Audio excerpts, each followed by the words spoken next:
Alam nyo ba na ang butterfly ay hindi nila nakikita ang kanilang pakpak? Kaya hindi nila alam na maganda sila. Kaya ikaw, kung iniisip mo na pangit ka talaga.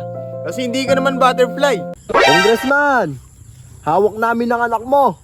Kung gusto mo pa siyang makita ng buhay, magpadala ka ng 1 milyon ngayon din. Huwag din yung saktan ng anak ko. Mag-withdraw ako ng 2 milyon ngayon din. Teka, 1 milyon lang ang hinihingi ko. Para saan yung 1 milyon? Sa akin. Ha? Kickback ko yan syempre. Damit mo blue, brief mo blue. Nakita ko tatay mo nagsashabu. Damit mo green, short mo green, brief mo green. 2026 na, papa mo supot pa rin. Sa langit may anghel, sa dagat may pating. Nakita ko tatay mo bading. Sa langit may anghel, sa dagat may shell. Nakita ko tatay mo kalbo, nagjejel. Sabihin mo sa nanay mo, break na kami. Nakita ko, panty niya ganun kalaki. Pinasukan ng daga, ang sabi ng daga, eat bulaga. Ako si SpongeBob, ikaw si Patrick. Nakita ko papa mo, tumatay sa plastic. Ako si Spider-Man, ikaw si Batman. Ako may sapot, ikaw supot. Nakita ko mama mo nasa tabi ng ilog. Tinabihan ko ng itlog. Sige po. Ay. Uy. Di pa ako napagbayad ah. Huwag ka nang magbayad. Di naman niya alam eh. Tsaka kasalanan niya yun. Kailangan ko bumalik. Kuya, yung sukli ko. Anong maipaglilingkod ko? Attorney, gusto ko po sanang palitan yung apelyido ko. Mabaho po kasi. Ano bang apelyido mo? Mabaho po eh. Pwede bang palitan nyo na lang agad? Magbabayad naman po ako eh. Naku! Mahal pagpapalitan natin yung buong apelyido mo. Magkano po ba? 10,000. Pero makakamura ka kapag babalik ta rin lang natin yung apelyido mo. Naku, wag na lang po. Ano ba kasi apelyido mo? Ba't ayaw mo rin baliktarin? Ang apelyido po kasi ay Lubot. Pag binaliktad po natin, lalong mabaho. Manong, pinaparentahan nyo ba yung kotse? Alin dyan? Yung dilaw yung puti?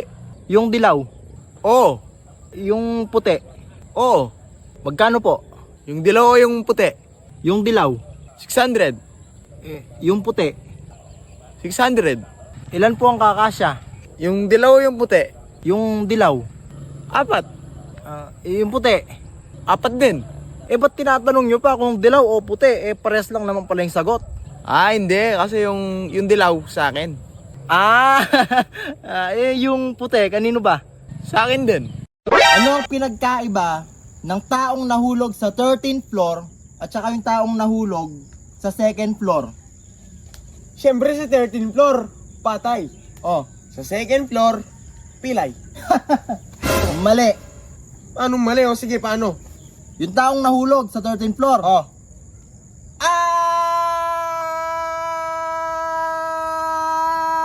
Bug! Sabi nga ba nun ha? Sige, 2nd floor. 2nd floor. O sige, paano? Ito yung 2nd floor. 2nd floor. Ano yan? Bug! O sige, ito. Ito, may tanong ako sa'yo. Oh, Paano naman pag yung tao nahulog sa 100 floor? 100 floor. Oh. Ang taas nun ah. O paano nga pag nahulog sa 100 floor? Sige, tanong Aba, kita. hindi ko alam. O sige, paano? Ganito yan ha. 100 floor. Oh, Taas yan ha. Nahulog. oh. Ah! Ah! Ah! Ah! Bug! Diba?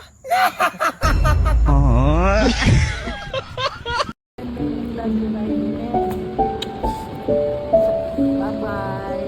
Walang iyak.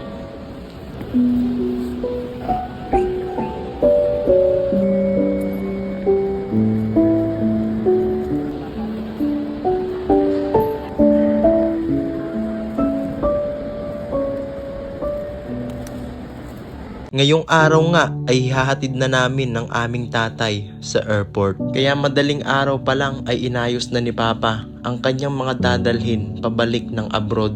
Ang paghahatid sa airport ay isa sa pinakaayaw namin.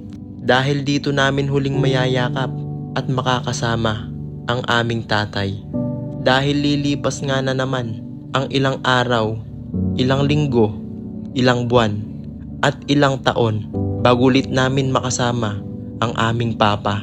Habang palapit kami ng palapit sa airport, ay palungkot naman ng palungkot ang aming nararamdaman. Nakakalungkot lang isipin na parang kailan lang ay sinupresa namin ng aking kapatid sa pag-uwi ng aming papa. Sa maikling panahon, naging masaya kami dahil nakasama namin at nakabanding namin ang aming tatay.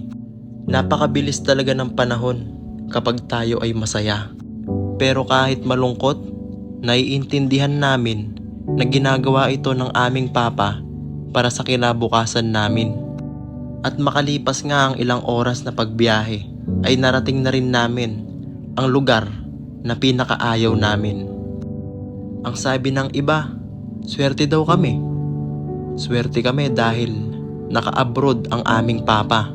Oo, siguro. Pero wala na sigurong hihigit sa swerte kapag kumpleto ang pamilya.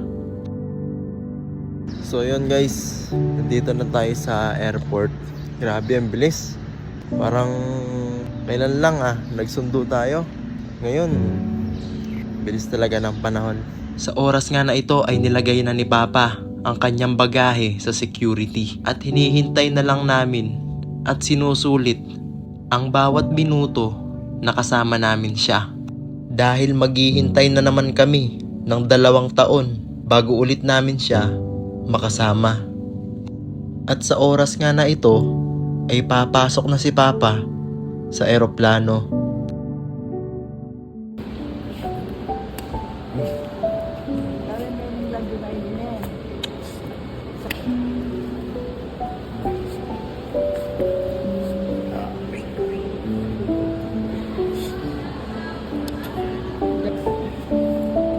Si Mami daw, si Mami. Kasi nakakano. Kasi may kano. Bye-bye. Walang iyak. Walang iyak.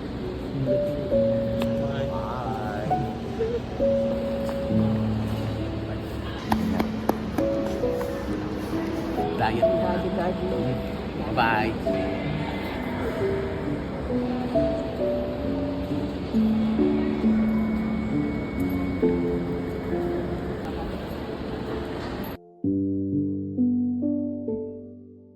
Ang laging sinasabi nila Papa at Mama sa amin ay kailangan naming maging matatag sa bawat pagsubok at paghihirap na kinakaharap ng aming buhay. Dahil sa huli, kaming 2 magkapatid lang ang magtutulungan at balang araw, magsasakripisyo rin kami para sa kinabukasan ng aming magiging pamilya.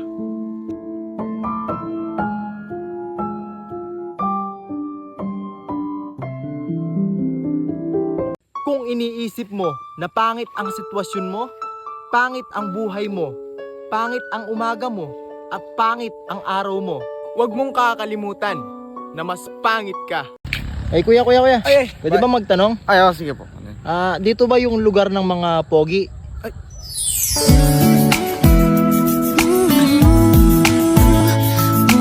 Ay, opo, dito yun. Dito? Dito lang yung lugar. Dayo ka no?